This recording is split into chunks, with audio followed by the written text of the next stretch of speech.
민자와 야수에 나타난 의식의 존재, 이 동안은 아내를 잃고 파산하게 된 상인이 살길을 찾기 위해서 지방으로 떠나는 것으로 시작이 된다. 이 상인에게는 6명의 자녀가 있었는데 이때 다른 자녀들은 아버지에게 값비싼 선물을 사오라고 했지만은 민자와 벨은 단지 장미 한 송이를 선물로 달라고 한다. 상인은 몰락한 집안을 살리기 위해서 여행을 따랐지만 결국 실패한다. 그는 집으로 들어가는 길에 또 돈이 길을 잃고 야수의 정원으로 들어가게 된다. 이제 그는 장미를 보고 그것을 따다가 야수에게 들킨다. 야수는 상인의 목숨을 살려주는 대가로 3일 안에 딸 한 명을 자신에게 바치려고 한다. 대신에 야수는 은으로 된 상자를 든다. 집으로 들어온 상인의 말을 들은 아들들은 야수와의 약속을 지키지 말자고 하면서 야수를 죽이겠다고 한다. 벨의 자매들은 자신의 야수에게 빠져질까봐 매우 두려워한다. 장미 때문에 아버지가 공경에 처해있다고 생각한 벨은 자원해서 자신의 야수에게 간다.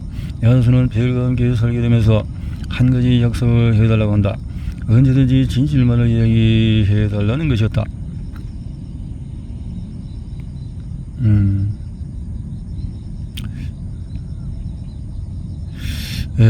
야수는 벨에게 반해서 자신의 아내가 되어달라고 간청한다.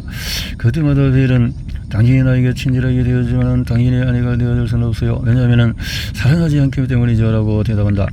벨이 항상 기다리는 것은 밤이다. 그녀는 꿈속에서 새로운 세계를 접하기 때문이다. 그녀의 꿈에는 항상 잘생긴 왕자가 나타났으며 노파의 목소리도 들려왔다.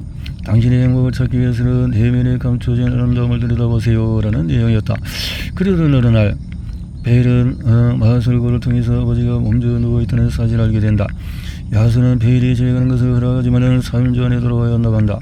이때 다시 한번 그녀의 꿈속에서 노파가 나타난다. 당신의 눈뜬 장님과 같아요.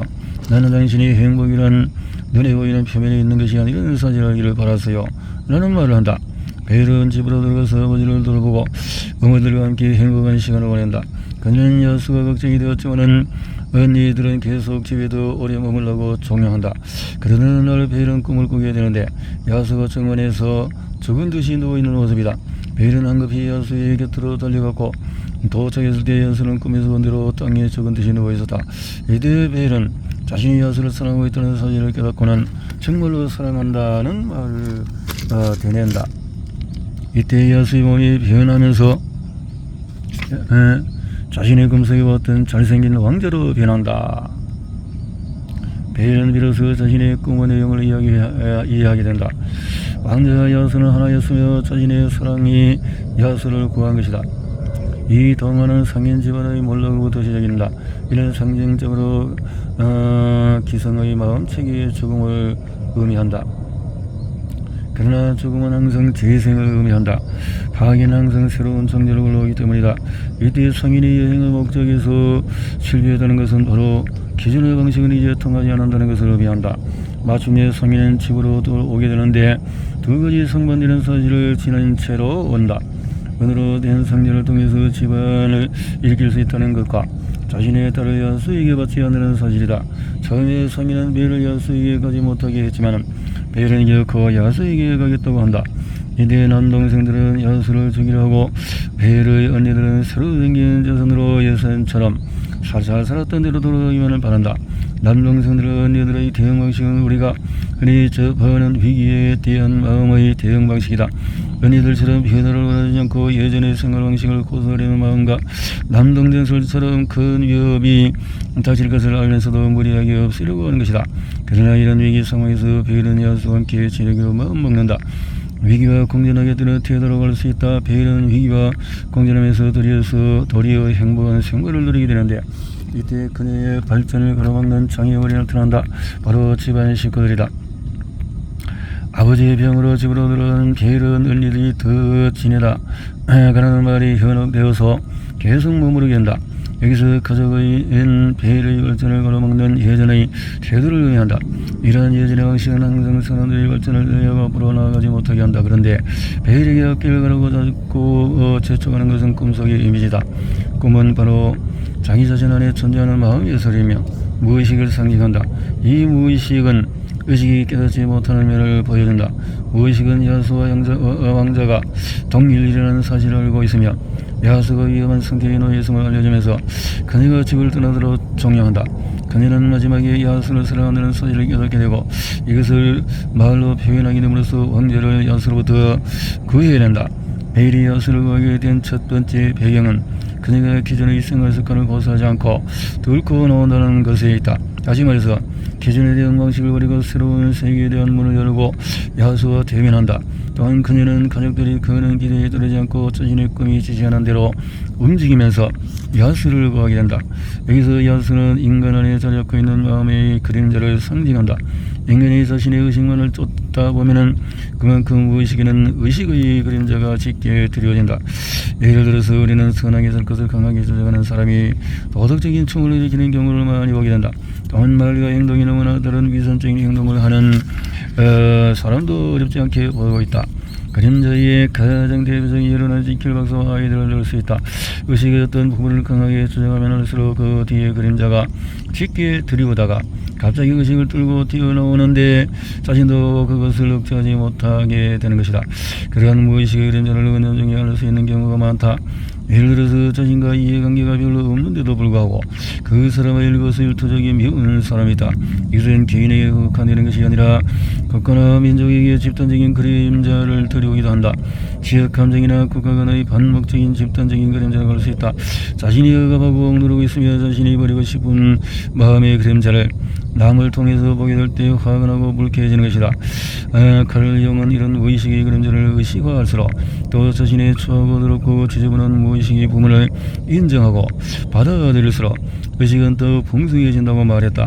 더 이상 자신도 모르게 투정할 부분은 없어지고 의식의 영역은 더 넓어지는 것이다.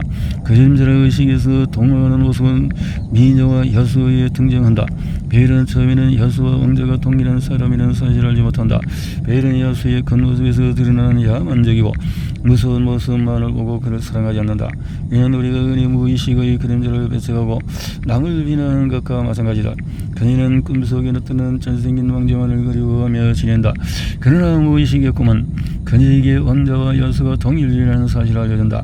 베일은 처음에는 꿈의 메시지를 무시하지만은 그녀의 의식은 이런 사실을 받아들이게 된다. 그녀가 야수를 더 이상 두려워하지 않고 진정으로 사랑하는 감정을 깨닫는 순간에 야수는 왕자로 변하게 된다. 이는 자신의 그림자를 배척하고 멀리하고 미워하지 않고 자신의 일부러 받아들일 때 변환이 되어 의식을 살릴 수 있다는 의미이기도 하다. 그림자와 의식에 대한 이야기네.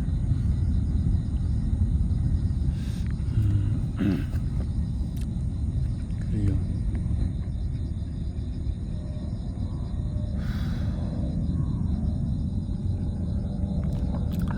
자, 미확인 비행물체에 대한 소문이 끊이지 않는 이유는 미확인 비행물체의 발달이 된 것은 2차 세계대전이 끝나고 얼마 후에 관찰된 핀란드 상공을 알 수 없는 이상한 발광체였다. 처음에 사람들은 그것을 소련이 비밀리 만든 비행물체로 생각해서 기명하고 되었다. 결국 그 물체는 지상에서 발견되지 않는 존재라는 것을 알게 되었다. 그래서 지구의 어떤 생물체가 타고 온다는 추측을 낳게 했다. 비행저시에 대한 목격담이 기존부터 회계인의 존재에 대한 생각의 토양은 이미 갖춰져 있었다. 1898년 출발된 후부터 조지 웰스의 우주전쟁에 외계인이 등장하며 시민 퀸이라는 영화로 유명한 오손 웰스가 우주전쟁의 각색한 화성인의 침공을 라디오에서 드라마로 방송했다가 미국에서 대소동이 벌어지기도 했다. 그 당시 방송을 들었던 사람들이 실제 상황인지 알고 대비하는 소동이 벌어진 것이다. 당시에는 제2차 세계대전이 일어나기 직전으로 사람들이 전쟁에 대한 공공에 사로잡혀 있었던 상태였기 때문에 공포심이 불을 넘겼던 것이다.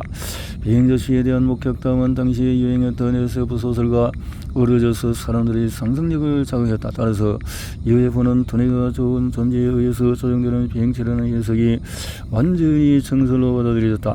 그 이유는 UFO가 마치 중력에 영향을 받지 않는 것처럼 전후좌우로 움직이는 것이 목격되었기 때문이다. 이상한 점은 첫 목격담이 시작된 후에 점차 UFO를 목격하는 사람들이 증가하기 시작했다는 사실이다. 이로 인해서 미국을 비롯한 여러 나라들은 실제로 비행 접시를 조사하기 위해서 부서를 만들게 되었다. 또한 한 지역에 국한되어서 발견되었던 비행 접시는 여러 나라에서 연쇄적으로 발견되기 시작했고 목격담도 점점 구체화되기 시작했다. 단순히 하려는 것을 보았던 사람으로부터 외계인에게 낚시되어서 생체의 실험을 당했던 사람도 있고, 외계인의 키는 1m에서 5m 정도의 거일이라는 증언까지 다양한 증언으로 쏟아졌다. 또 어떤 사람들은 외계인이 또 비행 접시를 타고 달에 가서 그들의 비밀 기지를 구경했다고도 말했다. 사람은 외계인들이 그들의 행성이 인구가 초과되어 지구의 식민지를 건설하는 목적으로 정찰 비행을 하고 있다고 생각하기도 했다. 또한 외계인들은 탁월한 무기를 가지고 있어서 인류를 멸망시킬 수도 있지만 그것을 차지하고 있다는 생각하는 사람들도 있다. 어떤 사람들은 그들은 탁월한 기술을 가지고 그래서 인류를 향한 도덕적인 자비심도 갖고 있고 우리의 지구를 구하기 위해서 도와주려고 나타나는 것이라고 믿기도 한다. 그렇다면 비행접시가 존재한다는 확실한 증거가 없음에도 왜 이렇게 비행접시에 대한 소문이 끊이지 않고 생겨나는 것일까? 한 가지 이유는 이러하다. 어떤 대상이 불명하고 불확실성이 오래 지속될수록 인간의 정신은 그 대상에 대한 투사를 시작하게 된다. 인간관계가 없는 사실의 공격은 인간의 의식적 무의식적인 환상이 그 공격을 메우는 경향이 있다. 또한 이러한 환상은 많은 처치가 거짓을 낳게 된다. 이때 무의식은 불명확한 사실의 신화적인 요소를 제공하게 된다. 인간이 가지고 있는 선각, 질투, 욕망, 공포, 탐욕의 원형적인 측면이 명확하게 대상을 설명하기 위해서 제공된다. 인류의 신화를 자세히 살펴보면 그것은 더욱 명확해진다. 달에 인간이 발을 들어놓기 전에 달나라에 토끼가 살고 있다는 전설은 세계 각지에 퍼져 있었으며 개구리와 두꺼비 산다는 이야기도 많았다. 또한 달에 사는 두꺼비나 토끼가 세 개의 다리로 가지고 있는데 그것은 달의 세 가지 측면인 현재, 과거, 미래를 상징한다고 설명했다. 그러나 현재 실제로 달을 탐험하게 되면서 이런 이야기는 실제 사실이 아닌 전설이 되었다. 이처럼 인간은 자신이 명확히 파악할 수 없는 존재에 대해서 의식적인 무의식적인 상상의 나래를 펴지만 그것이 명확하게 밝혀지면 그에 대한 상상을 적게 된다. 비행접시는 현재에 만들어진 또 일종의 신화다. 이러한 신화를 자세히 들어보면 현대인의 무의식적인 투사를 엿볼 수 있다. UFO를 믿는 사람들 중에는 비행접시가 지구에 나타나는 이유가 지구의 식민지를 건설하기 위해서라는 사람이 많다. 그들은 외계인들이 지구의 유지할 목적이나 혹은 모자라는 자원을 지구에서 가져가려고 한다고 생각한다. 외계인들의 행성이 피폐해진 이유가 인구의 증가, 전쟁으로 인한 항폐, 환경오염, 자원의 고갈 때문이라고 생각한다. 그래서 외계인들은 지구인을 납치해서 생체 실험하고 인간의 약점을 면밀히 살펴본 뒤에 지구로 쳐들어올 것이라는 내용이다. 이러한 외계인들의 지구 침략 이유를 살펴보면 현재 지구가 겪고 있는 위기를 외계인의 상황에 빗댄 것이라는 점을 알 수 있다. 현재 지구는 언제 일어날지 모를 핵전쟁의 위협, 또 현재 진행 중인 지구의 항폐화, 무분별한 소비로 인해서 환경의 자원의 고갈, 오염, 멸망의 위기에 처해 있는 것이다. 이런 우리 자신에 대한 두려움이 결국 외계인의 생각으로 투사된 것이다. 반대로 외계인이나 비행 접시를 긍정적으로 보는 시각도 있다. ET처럼 지구인에게 우호적이고 친근한 모습으로 외계인을 상상하기도 한다. 또한 어떤 외계인들은 지구인을 떠나서 노인들의 젊음을 되찾는 역할을 하기도 한다. 또한 어떤 영화에서는 지구인들에게 환경 파괴 오염의 심각성을 준엄하게 경고하는 모습으로 그려지기도 한다. 이런 외계인들의 모습은 바로 구약에 등장하는 현재의 모습이기도 하다. 그들에게 설왕이나 국민이 잘못된 길로 들었을 때 전화방에게 나오라고 바른 길로 인도하기도 했다. 이와 비슷한 모습으로 외계인에게서 메시아의 모습을 찾기도 한다. 외계인들이 지구에 다가온 이유는 점점 황폐화되는 지구의 환경을 다시 회복시킬 수 있는 힘을 가지고 있다는 것이다. 그런 외계인이 우리보다 월등하게 발달된 기술로 지구인들에게 희망과 행복을 안겨줄 것이라는 생각을 갖고 있다. 이런 주장들은 외계인이 우리를 침략할 것이라는 생각과 달리 우리의 생각을 UFO에 긍정적으로 투사하는 사례다. 앞으로 또 비행접시 유무에 상관없이 많은 소문과 목격담이 계속될 것이다. 왜냐하면 산하는 실체가 밝혀지지 않는 한 그에 대한 신화는 실체가 밝혀지지 않는 한 그에 대한 상상이 계속되기 때문이다. 신화적으로 생각을 해볼 때 그런 얘기네요.